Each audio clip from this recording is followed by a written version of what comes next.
In the last lecture, we have created section 1-1, which is this. In this lecture, we are going to create section 2-2. I have already explained you how to create this section in the last lecture. So let us do it quickly in this lecture and complete section 2-2. We'll go to Insert and we'll go to Curves, Curve through XYZ points, and we will browse the file section 2cc.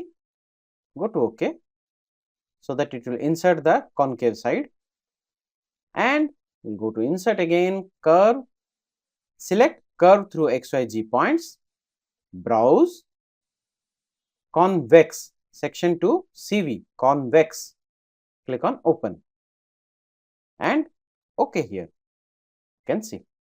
Let us hide this sketch so that we will work on only these two curves.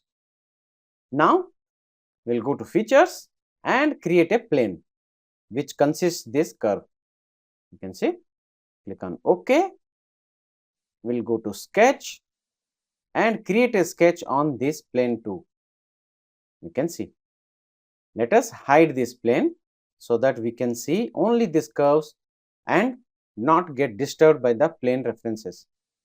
Now let us transfer the curve to the sketch by using Convert Entities. We will select this curve and this curve. You can see these two curves have been selected. Click on OK. It has been transferred to this sketch.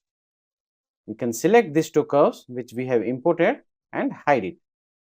Now let us go for circle, create a circle here, and we will select this circle and this curve, create a tangency relation between them. Again, we will take circle and this curve, create a tangency relation. Now let us go for smart dimensioning and give the leading edge distance.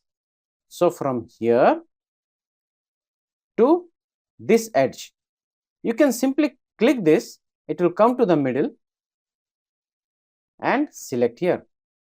And what you can do is, you can go to leader, just click on OK. You can go to leader and here you can take max. So it is taking from this tangency point. Click on OK. Or you can use the shift key as I have shown in the last lecture. We have to give the dimension here. Now let us check out what is the dimension that actually we want.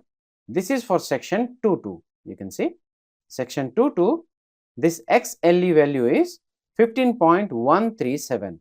I'll just copy this value and double click here. I'll paste it, 15.137. Press on the enter key and you can see.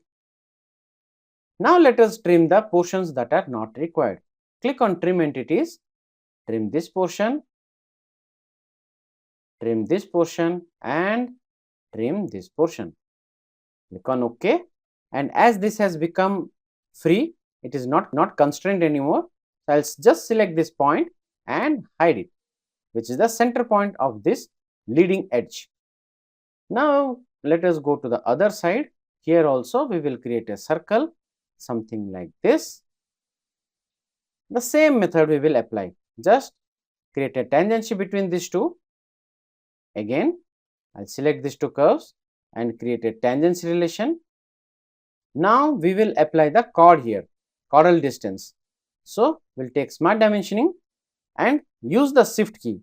Press the shift key and select this side curve and this side. You can see.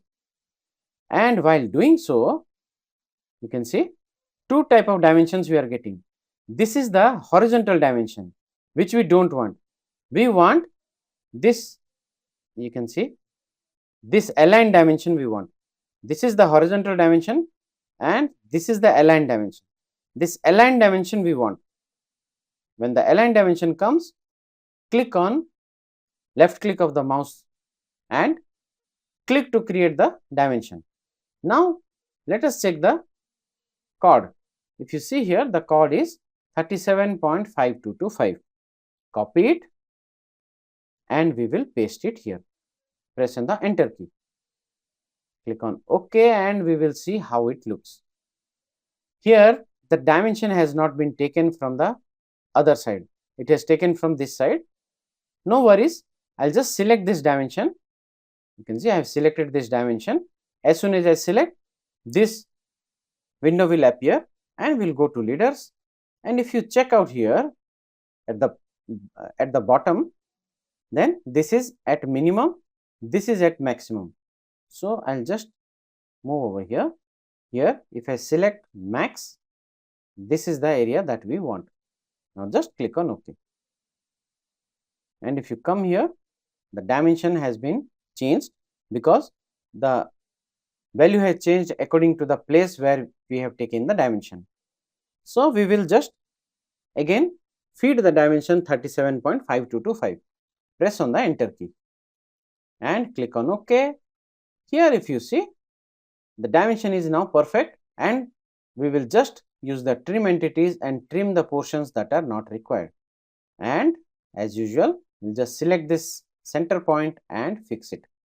We have created the section 2-2. Just click on exit sketch. Let us click on sketch 1 and show it. You can see. Use the Ctrl+S button to save it, or you can also click here. So 2 sections we have completed. In the next lecture, we are going to create the third section.